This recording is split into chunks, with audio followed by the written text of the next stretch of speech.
ஏற்கனவே மருத்துவர் பெரிய ராமதாஸ் ஐயாவுக்கும் சின்ன ராமதாஸ் ஐயாவுக்கும் ஒரு சண்டை போயிட்டு இருக்குது. அதில் பலரை மருத்துவர் ஐயா ராமதாஸ் அவர்கள் சந்திக்கணும்னு விருப்பப்படுறாரு. தமிழக வாழ்வுரிமை கட்சி தலைவர் திரு வேல்முருகன் அவர்களையே சந்திக்கணும்னு விருப்பப்பட்டதாகவும் சில செய்திகள் எல்லாம் பரவுது. திரு வேல்முருகன் அவர்களையும் சந்திக்க விருப்பப்பட்டார் அப்படின்னாங்க. ஆனா அவருடைய மூத்த சகோதரர் அவர் பேர் திருமால்வளவன், அவரு போய் அங்க சந்தித்து அங்கே இருந்தாரு. அதை கூட திரு அன்புமணி ராமதாஸ் அவர்கள் பெயர் கூறாமல் விமர்சனம் எல்லாம் பண்ணியிருந்தாரு. திரு வேல்முருகன் ஏன் சந்திக்க மறுக்கிறாரு? அவருடைய வரலாறு என்னவோ பாமகவிலிருந்து தோன்றியதுதான். இல்ல, பாமகவிலிருந்து தோன்றியதுதான். அவரு சந்திப்பதில் எந்த விதமான கருத்து மோதலும் இல்லை. ஆனா அன்புமணி ராமதாஸுக்கும் வேல்முருகனுக்கும் தான் முரண்பாடு.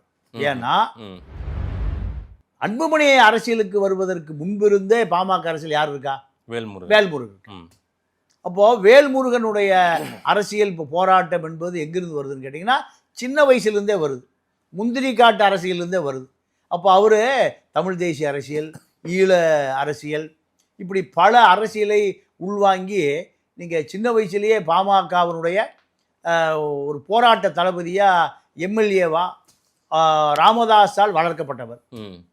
இவருடைய வளர்ச்சி என்பது நீங்கள் அன்புமணிக்கு கண்ணை உறுத்து.